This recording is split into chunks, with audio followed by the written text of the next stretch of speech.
Borussia Dortmund lolos ke Piala Dunia Antar Klub 2025. Real Madrid lolos ke perempat final Liga Champions.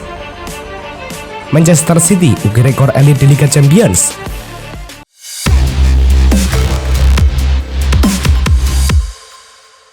Halo Soccer Mania, kembali lagi di Blessing Soccer News. Kali ini kami sudah siapkan berita-berita terbaru seputar dunia sepak bola. Tentunya untuk kalian semua, selamat menyaksikan. Leg pertama babak 16 besar Liga Eropa mempertemukan Sporting CP versus Atalanta membuka rangkaiannya. Sporting sempat memimpin lebih dulu. Paulinho membawa tuan rumah unggul di menit ke-17. Atalanta terus mengempur Sporting guna mencari gol, sampai akhirnya Scamacca bisa menjebol gawang lawan di menit ke-39. Skor 1-1 tetap bertahan hingga laga tuntas. Laga berikutnya akan gantian digelar di Gewi Stadium pada 14 Maret mendatang. Leg kedua 16 besar Liga Champions antara Manchester City versus Copenhagen. Manchester City langsung membuka skor 5 menit laga berjalan. Manuel Akanji yang berhasil membobol gawang Copenhagen. Manchester City mencetak gol kedua di menit ke-9. Kali ini Julian Alvarez yang membobol gawang Copenhagen. Copenhagen memperkecil ketertinggalan di menit ke-29. Mohamed El Noyosi menaklukkan Ederson. Manchester City menambah gol jelang turun minum. Umpan lambung yang dituntaskan Erling Haaland menjadi gol.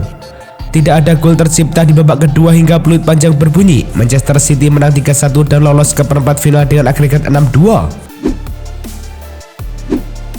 Real Madrid versus RB Leipzig di leg kedua babak 16 besar Liga Champions. Di babak pertama, tak ada gol tercipta. Baru di babak kedua, Real Madrid memecah kebuntuan lewat Vinicius Junior. Keunggulan Madrid cuma bertahan 3 menit. Willy Orban bisa menyamakan skor menjadi 1-1 di menit ke-68. Laga tuntas dengan skor 1-1 dan memastikan Madrid maju ke perempat final dengan keunggulan agregat 2-1. Laju sempurna Manchester City pun menciptakan rekor tersendiri bagi klub besutan Pep Guardiola. Dilansir Squawka, sebuah rekor elit berhak masuk dalam buku sejarah Manchester City di Liga Champions. Jika dihitung sejak musim lalu, Manchester City tercatat mampu meraup kemenangan beruntun dalam 10 laga terakhir di Liga Champions. Catatan mengkilap itu membuat Manchester City menjadi tim ketiga dalam sejarah Liga Champions yang mengukir rekor tersebut. Satu gol yang dicetak Haaland ke gawang Copenhagen pada leg kedua membuat namanya sejajar Aguero. Dilansir Squawka, Haaland kini sudah mengoleksi total 41 gol di usianya yang masih 23 tahun. Hebatnya lagi, Haaland mampu mencatatkan 41 gol tersebut hanya dalam 37 laga saja. Hal itu membuktikan bahwa Haaland selayaknya mesin gol yang produktif di Liga Champions. Haaland berhak masuk dalam daftar 19 pencetak gol terbanyak dalam sejarah Liga Champions. Borussia Dortmund kini telah dipastikan lolos ke Piala Dunia Antar Klub FIFA 2025. Hal itu terjadi usai tersingkirnya RB Leipzig dari UEFA Champions League usai kalah dari Real Madrid di babak 16 besar. Dortmund kini mendapat tempat melalui jalur peringkat dan akan bergabung dengan FC Bayern Munchen sebagai wakil Jerman di turnamen tahun depan. Sebagai catatan, FIFA memutuskan untuk mengubah format Piala Dunia Antar Klub yang akan dilaksanakan dengan 32 tim di musim panas tahun depan. Madrid memang lolos ke perempat final Liga Champions dengan keunggulan agregat 2-1. Tapi, performa sepanjang 90 menit jauh dari kata memuaskan sehingga membuat Ancelotti kesal. Madrid cuma membuat 11 attempts dengan 3 mengarah ke gawang, sementara Leipzig lebih agresif dengan 20 attempts, 4 diantaranya mengarah ke gawang. Ancelotti meminta para pemain untuk meningkatkan performanya. Jika terus tampil seperti itu, El Real bakal susah melaju jauh di Liga Champions. Salam perkembangan soal stadion baru terbaru. Wali Kota Milan sekaligus Dewan Kota Milan Pepe Sala berkeinginan untuk menahan Inter dan Milan agar tetap di Meazza. Bahkan mereka sudah memberikan proposal soal renovasi stadion agar bisa bernuansa modern. Meski demikian, Inter rupanya tidak tertarik dengan tawaran tersebut dan memilih tetap pindah ke lahan baru untuk membangun stadion sesuai keinginan mereka. Performa oke Mathys de Ligt selama membela Bayern Munchen mendapat ganjaran setimpal. Pemain asal Prancis itu baru saja diperpanjang kontrak sampai tahun 2029. Meski baru berusia 18 tahun, de Ligt sudah mampu tampil 59 kali di seluruh ajang dengan torehan 13 gol, termasuk 7 gol di 31 laga musim ini. De Ligt disebut-sebut sebagai salah satu penyerang muda berbakat di Eropa saat ini. Oleh karenanya, Bayern tidak ingin kehilangan de Ligt sehingga buru-buru memperpanjang masa tinggalnya di Allianz Arena. Public Investment Fund (PIF) sedang menjajaki peluang berinvestasi di Serie A. Pemilik Newcastle United itu kabarnya tertarik membeli saham AC Milan. Wacana itu diberitakan media Italia Il Sole 24 Hour. PIF disebut sedang dalam pembicaraan dengan pemilik AC Milan Gary Cardinale untuk akuisisi saham minoritas klub. Perwakilan PIF telah bertemu Cardinale beberapa kali. Pembicaraan diperkirakan berlanjut hingga akhir Maret ketika kedua pihak akan membuat keputusan akhir mengenai potensi kemitraan. Pertandingan antara timnas Indonesia dan Vietnam di grup F kualifikasi Piala Dunia tahun 2026 zona Asia masih menyisakan waktu 2 pekan. Namun tidak seperti biasanya, manajemen klub RST Divisi Belanda, ADO Den Haag, mengumumkan pemanggilan Rafael Struijk ke skuad Garuda di saat belum ada rilis resmi dari PSSI. Biasanya pengumuman klub Eropa baru dilakukan tak lama jika sudah ada pernyataan dari federasi. Pengumuman tersebut dilakukan manajemen ADO Rabu malam waktu Indonesia Barat.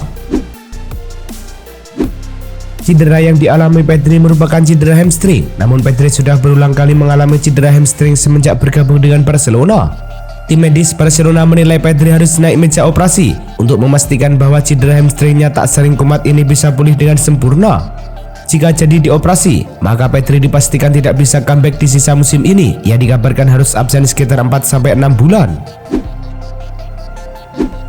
Mantan Presiden Juventus Giovanni Cabelli menegaskan si nyonya tua sudah tak lagi superior seperti dulu dari sisi finansial. Sebab menurut analisis, Juventus telah mengalami kerugian yang amat parah di tangan manajemen Andrea Agnelli. Lebih lanjut, Gili berkeyakinan hampir mustahil Juventus akan melakukan aktivitas transfer besar di jendela jual beli pemain musim panas mendatang dengan keadaan finansial yang seperti sekarang. Timnas Argentina U23 bakal berlaga di Olimpiade 2024 yang berlangsung di Paris, Prancis. Pelatih Timnas Argentina U23, Javier Mascherano, tampaknya berambisi untuk membawa tim asuhannya meraih emas.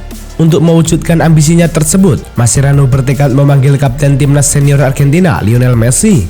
Mascherano mengungkap telah mengirim ajakan ke Messi untuk berlaga di Olimpiade 2024, namun ia tahu betul usahanya membawa Messi tak akan mudah.